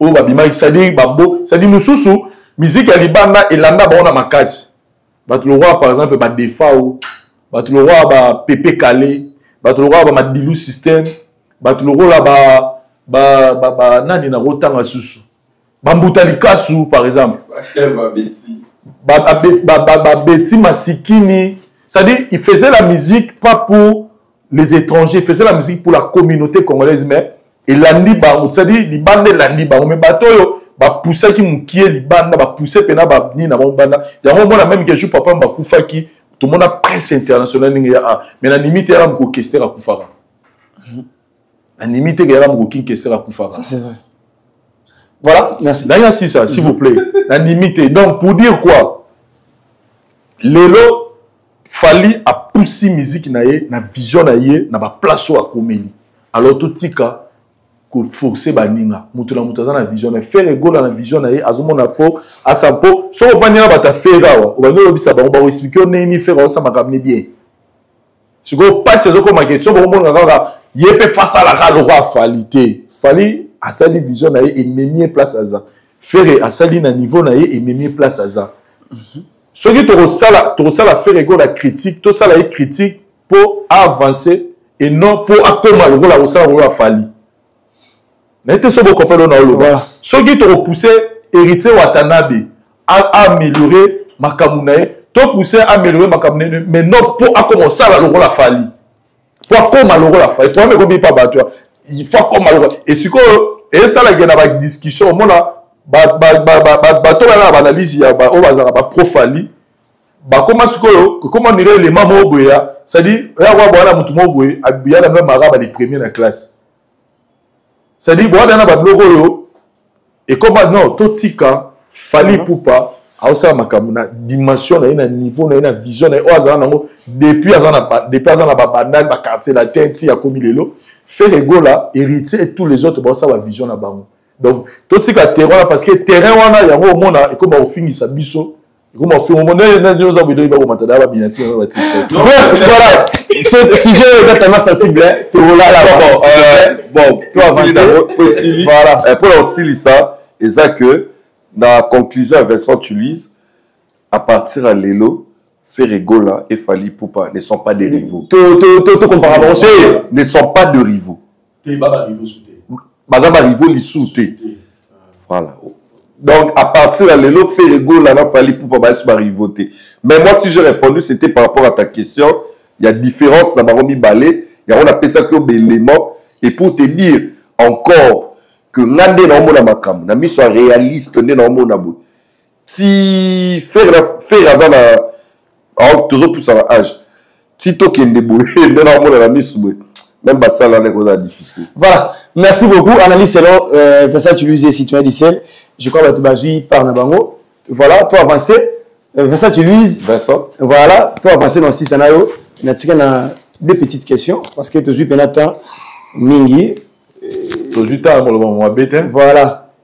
Mais, et sa philosophie peut y avoir. C'est un qui s'est dit, à Karabamamto, de m'en bébé, studio à Bassalamo. Ah, vous glacez là au moins, on va être. Tiens, date. Kassimam non, le bail. Des personnes qui font un soutien.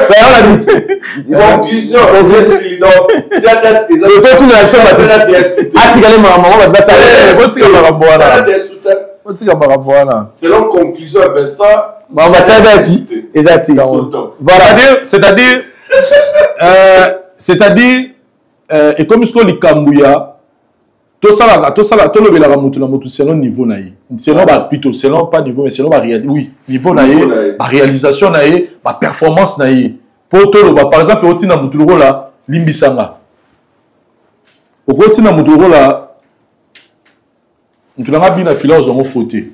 Comme babito tchadati bina fila tchadati na you arena. Est-ce que le banga bien affilé ça va dire ça à succès? Yo ça bien affilé na succès. Yo ça bien affilé azangi nini parce que bien affilé à patron. Bien affilé azangi mbongo pe rolo ba pe ka ke loupe nani you arena bien affilé rolo wam. Ala mbongo luwam. Aluwam pe na so da rapona mbongo a rolo wam. Mais so ebisinga lelo bien affilé beta na so te bien affilé beta Olympia. Donc, il y a des dates qui sont toujours à Félix Oiseau, on a fait ses beautés. Merci beaucoup. La nouvelle philosophie, il y a tribunal. Ok, Torlobela Mutuna niveau nae. Adage, on a ça pousse aux artistes la production scénique. Voilà. Donc, il y a au Tchadat, Imka, au Tchadat, Al de la Gombe, au Tchadat, terrain, il y a municipal. Au Tchadat, qui se joue à l'objet? Qui se joue à la communauté par rapport à la conclusion de la tribunal qu'on doit juger chacun d'un niveau naïf. Alors, Tchadat qui se joue, ce n'est pas qu'au Tchadat, dans la salle kaka mythique, mais en tant qu'artiste, tu vas dire silence que moi mingi. Vous comprenez? En tant qu'artiste, tu as badat. Donc, on a monné quand tu as showbiz, on a monné quand tu as chaka, on parle à la poire, tu as Stade de France, tu as Bercy, tu as Haché. Voilà, c'est le message. Qui se doit avoir Nikilia? Voilà. Parce que c'est la fin. Je crois que tu as changer ma carte. En fait, moi, mes aboués. Au moins, la logique à qui s'injora. Logique à qui s'injora, les aboués. Ton message à qui? On doit le dire que la mention spéciale revient à l'artiste et musicien Koffi Olomide. Parce qu'avant, mère la douceur bêta, tout le temps, bêta, jour, mon commun. Voir un artiste et musicien qui commence, il y a autant de la salle, il y a un niveau Europe, c'est Koffi Olomide. Jusqu'à atteindre le niveau où la première artiste et musicien africain, il y a bêta, Bercy. Et tu as dit, bon, on est soit Tim Golé Soya. C'est-à-dire, ton message, tu as trilogie. Il y a Olympia, Zénith, Bercy, pour chiter dans le Stade des Martyrs. On est là, et loko bakulu batiki. Quand je parle de Koulou, je vois Weranson, JB, Kofi, Papa Wemba. Qu'est-ce que Olympia, voilà. Mais bateau va respecter la trilogie, Kofi Olomide, Weranson, JB Piana, et puis Papa Wemba. Si quoi, na la grand lelo to monique to za ba monsieur belé babimi na ba grandeur ba ngo pe baye na ça dit ne babimi na ba grandeur wana to monique et comme qui référence moko ya koloba que na landa ndeko na musaka na monsieur belé loba à chaque fois ndo loba que ba musicien ba do pèse exemple ya Fali, on disait que Fali Betty, Bercy, Olympia, Zénith, Musaka disait toujours Stade des Martyrs yango wana. Et comment il y a l'élément où ils ont ça que moi pas ni ma Fali exactement parce que à remplir dans nos critères il y a batikati. C'est pourquoi Fali après des années a retourné qui stade douane. Voilà, merci. Image exacte sur le bas s'il vous plaît. Ba image ezali a retourné qui stade. Sikoyo tant que Fali petit stade to monaki génération na yé nengeni ni batutu na bakulutu na ye nengeni batutu bazo ki révolte ya robeta stade moto la mutaza na résultat na ye azwaki voilà yango ki sinjora lobby na esprit wana ya kobeta ba salle pour na kosuka na stade to lingi pe to mona bino pe boya kocha date na arena na Ovo Arena na ING Arena moni philosophie njora en fait philosophie njora ezake Fali to za la sincère Fali asali oyo bakulutu basalaki en terme toke non na terme ba salle ya ba place à obeta auto ebineni to tangi zénith tout ce qu'on fallait au-delà de ça aye ko affronter ba espace oyo ba kulutu ba affronter quitter on parle de 3 ING deuxième grande salle il y a monde première en Europe et les deux il y a Angleterre où ils a passe pour la bande de belé et puis où il y a Belgique des siko to bi défi et ça siko OK nenge défi à stade de martyr yaki nenge pe ya ba to arena ne ya on a dit ce ko kisinjora que soki to bandi ko kene na makambu bongo to refaire souffrir bandi ko na biso parce que la réalité nous démontre que il faut encore du temps pour réaliser toutes ces choses. Les lobbies nous ont dit toto pour mon néga lobby que et comme on a critères. Voilà. Donc voilà. Merci beaucoup. Voilà. Voilà, toi aussi, voilà, toi avance là. Bon, Gigi. Voilà. Nani Mbappé. Bah, on va analyser, Voilà. Retour à Maniké Chiwata.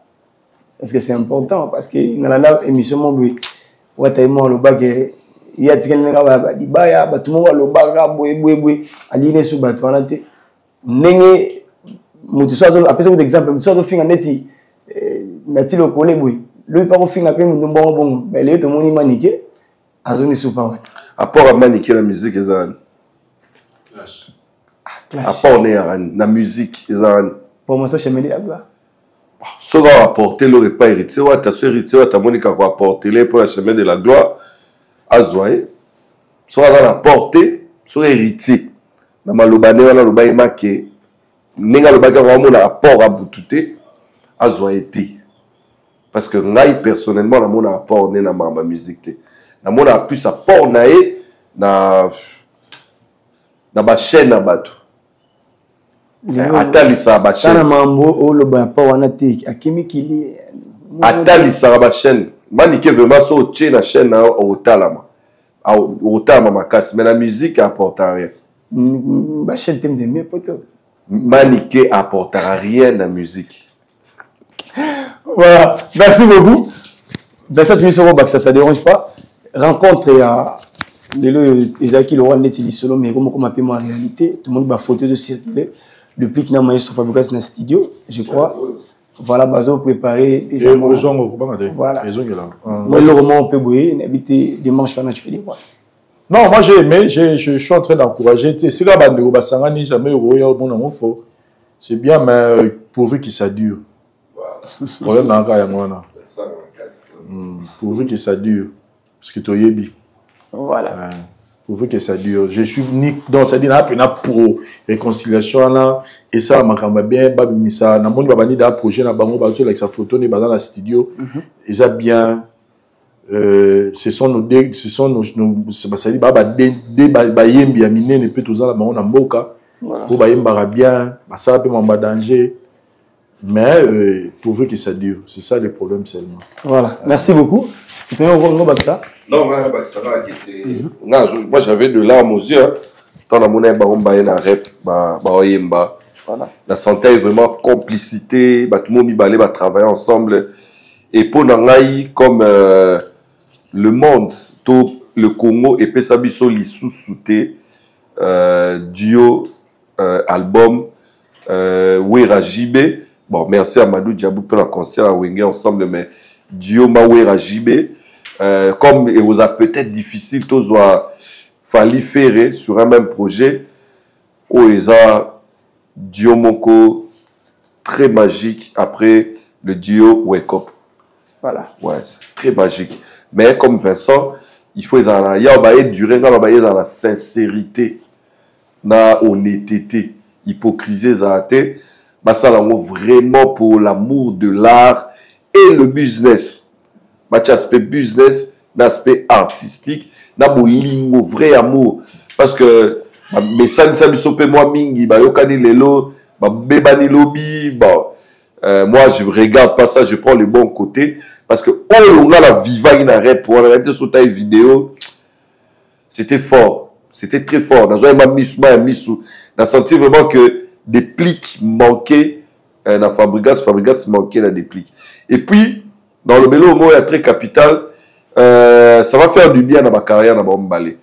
parce que Maestro qui était à un moment vraiment dans le sommet à Arnae a perdu moi vitesse suite à Marabébélé Toyebi, suite même il y a Rando, il y a Bangomi Balé, et je pense que cette réconciliation ça va faire décoller encore Maestro et des plics qui souffrent dans le décollage pour la musique naé, pour l'album naé, et ça c'est une opportunité aussi pour que Etambola. Moi, je leur souhaite. Et vous poussez un peu moins le nombre de billets à concert. Oui, ça dépend. Ouais, ça dépend beaucoup plus dans marketing. Il y a voilà.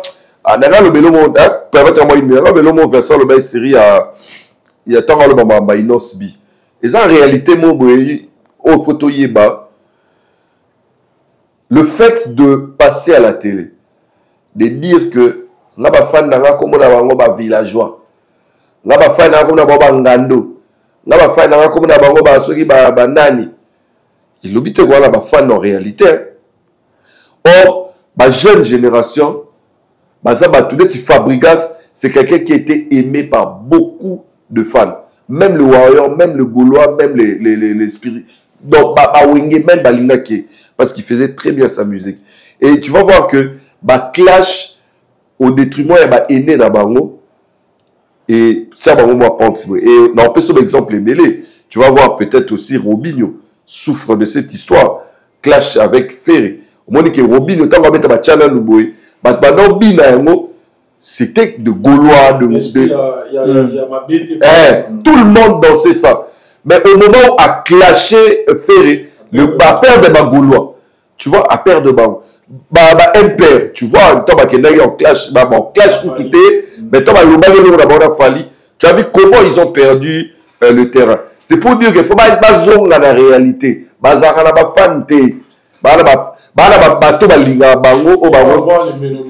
Voilà, vous m'avez voir de mélomanes que des fanatiques. Voilà, merci. Voilà, merci beaucoup. Peut-être tout le monde album Alboso il y a Fabregas Amour Amour. En fait, c'est un album il y a déplique. Ouais. Ah bon? Ouais, ça album fallait passer album on mi balé. Il y a le bi il y a bi comme il y a sincérité na eumé là. Voilà. Donc et puis dans le bélo mot très important.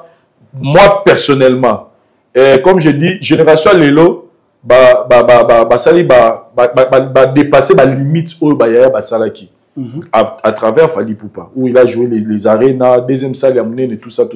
Voilà. Donc Lelo, génération Lelo, cause à la fière la Bayaya qui Bayaya et si ka bossa qui biso balé qui peut tout pousser.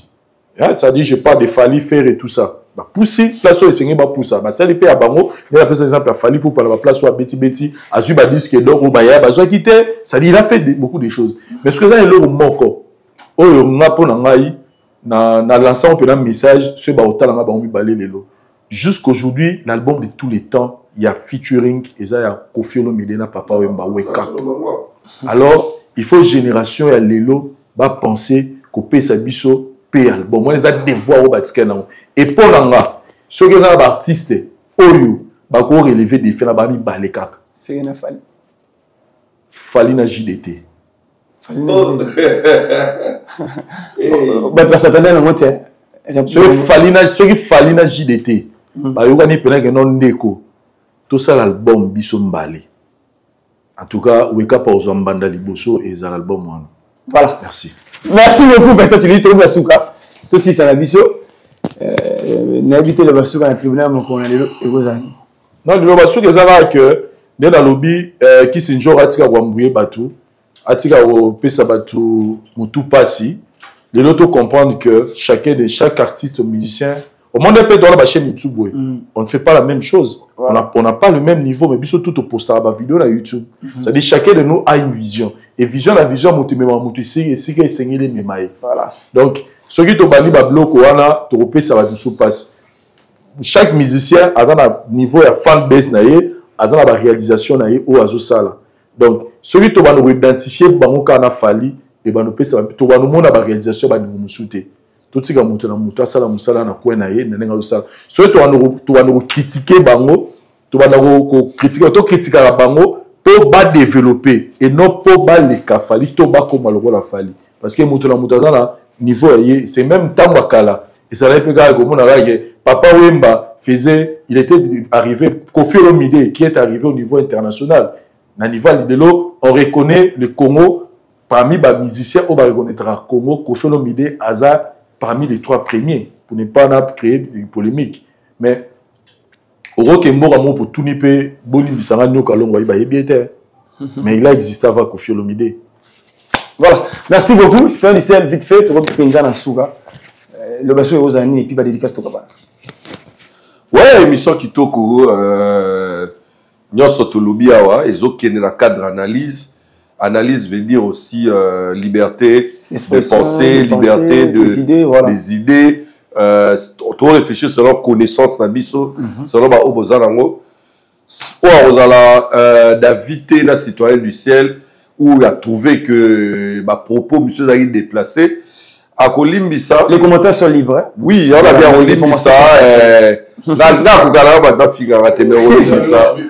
Et tout. Et puis, mais au fond de moi, je sais que Baramonios Salobia, c'est vraiment une vérité qui va aider les artistes, parce que les belés en général. Et dernier jour, on a le barak que Motenanga na mannequin Nzambe, à chaque fois que Bisseux a posté, na ilonga citoyen du ciel, atala romo bimba et puis ayope ça va critique en inbox à Komelinga. En tout cas, yo lelo na dédié spécialement émission au mannequin Nzambe et puis Amani César. Le manager, la Pessimbote. Voilà. Vincent, tu veux une moto, on a plus c'est ça. Ah, la Pessimbote, on a la bande de tout, hein. Le lot, on a battu tout quand on a pessimé abonné nion sur la voix du peuple mbote, les nos abonnés. Oh, bah, et puis, on a pessimé sous message, dans la chaîne, on a Salaki, Yami Balé, Vitiprod, donc Vincent, tu dis production, qu'on les a dédié dans la série télévisée. Ok. Donc, c'est Bandagi, bande de vraiment la cyclier bino, les 334 000 personnes au boya la chaîne, au Bokende. Pena Viti Prod kuna bato ça dit baneko balinga otala ba série télévisée de to benga mi communément la bonne sur théâtre voilà. En tout cas on est en train de vraiment d'écrire ba histoire ya kitoko ba histoire moko ya propre ya bien otala maman papa bana bozala déranger té bokende kuna dans un film na moi c'est déjà lobby mardi à partir de notre film chaque jour à partir de 17h30 donc lobby na bana film moi c'est na titre ya âme sacrifiée. Donc on a vraiment la besoin de bino bandeko botala ba te pa ba tenir ko ngota théâtre. OK ne pena ba ko ngota théâtre était bon ba mona ablo chose à ningi ninga mais bon qu'il est bon mona vrai que Vincent fait de bonnes choses dans la chaîne voilà. Voilà. Merci beaucoup, merci à tout.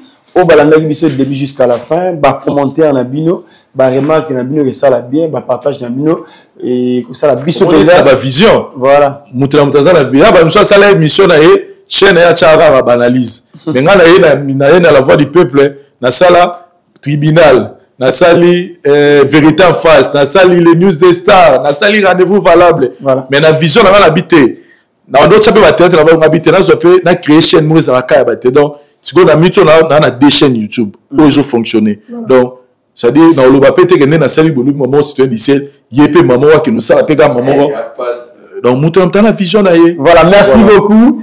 Merci beaucoup, je crois que tout le monde a dit biso nabokebi et on a vu bah commentaire on a vu ça tellement kitoko n'a personnellement n'a félicité et puis n'a remixé plutôt bah tout bah souhaiter qu'il n'aille joyeux anniversaire le 15 janvier bah message nabino bah vidéo et ça là qui pendant la comprendre que nazara pena bah tout peut bah photo profil et ça là tellement kitoko nayebi keza réciprocité biso peto sala rande bandeko basale pana biso merci na Eric Mukweso papa Eric Mukweso maison Ephraim né alors par exemple maison très peu à qualité ba matériel bien batterie à kilo na prix moko abordable référence à la photo pasteur Moïse Mbiye pourquoi pas aussi Aya Willy Mouchen le véritable les seuls code mondial Kevin et Katumba Escobar papa na Daniel pourquoi pas aussi la luxueuse Bénédicte de Sakweno la canadienne restez branchés sur la voix du peuple, on se retrouve juste prochainement. Junior Guito, quoi. Oui, tu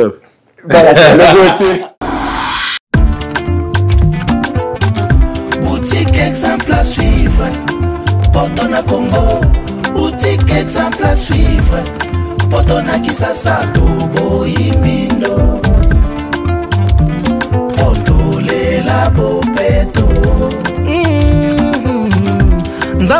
alingaka salite te odilo mampu ya longonia nzambe alingaka bosoto te odilo mampu ya merci lokola mbongo akokende poto ezali te tonyokomaki mpe mingi elamba kothomba lelo odindisi na mai lobi enzuluki lelo pasi na biso esili po memele biso qualité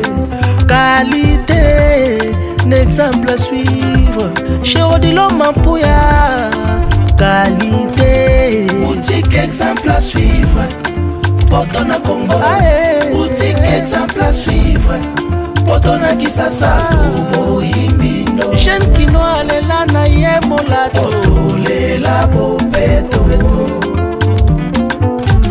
boutique exemple à suivre Potona Congo boutique exemple à suivre Potona Kisasa Tobo Imbindo Potolela bopeto yo mola très bien déjà yo peut-être même bon ezali exemple à suivre ezali boutique exemple à suivre Potona Kisasa. Troubles du système immunitaire, chute de tension, maux de tête, fatigue, perte de poids, frigidité et diarrhée. Dites adieu aux inconforts et retrouvez une nouvelle jeunesse avec une tasse de Maxi Bien-être au quotidien. Une solution bio composée de plantes traditionnelles, 100% naturelle et reconnue pour sa vertu. Une formule adaptée pour hommes et femmes. Depuis plus de 10 ans, le Maxi Bien-être Café renforce le système immunitaire, restaure la fatigue physique, améliore le sommeil, aide à stabiliser la tension et la glycémie, nettoie les reins, soulage l'hémorroïde et la constipation. Chez les hommes, le Maxi Bien-être restaure le dysfonctionnement sexuel, l'impuissance et l'éjaculation précoce. Maxi Bien-être est disponible partout dans le monde. Passez vos commandes sur www.maxibienetre.com. Naturel. Dans le œuvre dans le laboratoire CRMTA ou ezali laboratoire médecine spécialisé dans la production il y a des phytomédicaments, c'est-à-dire qui c'est à partir il y a des nzete na biso ya Congo. Qui c'est nyonso o bozomona ala na CRMTA et subir essai toxicologique et puis essai clinique ou eso ça la différence na biso na tradi parce que et subir quand même moi étude et belé et puis qui si on est na CRMTA ils allaient homologuer le ministère de la santé, c'est-à-dire ils ont autorisation il y a mis sur le marché na niveau ya mboka et puis les bandes ya mboka qui si on doit produire na CRMTA et qui comme n'importe quel médecin partout à travers le monde. Dans le laboratoire CRMTA, nous avons deux branches, branche cosmétique et puis branche médicaments. Dans la branche cosmétique, nous avons dulci au collagène, pour ça, il y a un sérum, un savon, pour un traitement, il y a un tampon, un ndouta, un ride, un poche et puis un cerne. Nous avons dulci réparateur, pour ça, il y a un sérum, un savon, pour associer un gel douche, pour un traitement, il y a un bouton et puis pour réparer le poissonayo.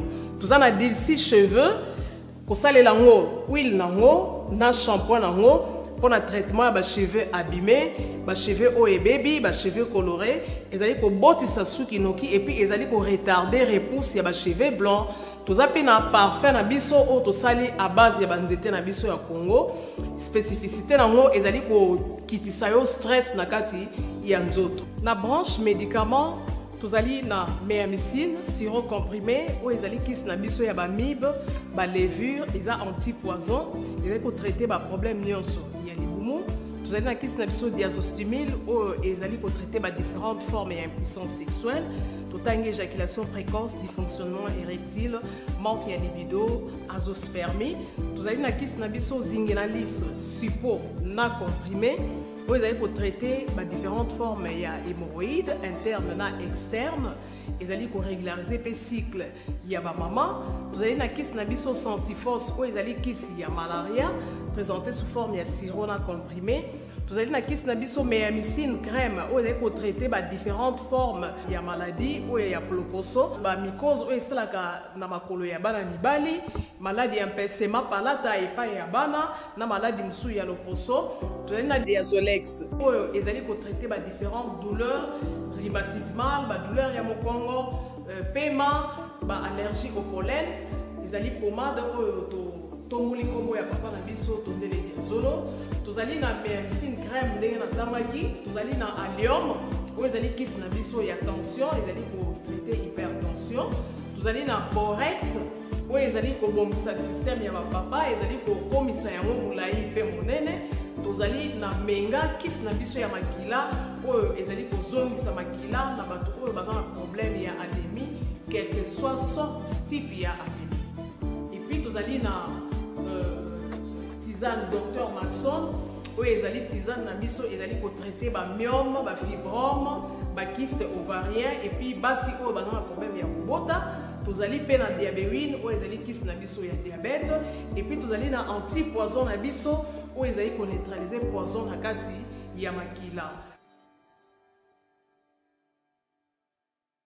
La voix du peuple, oh la voix du peuple, oh si tu as bien, oh. Vincent Chilouizi, étoile de la presse.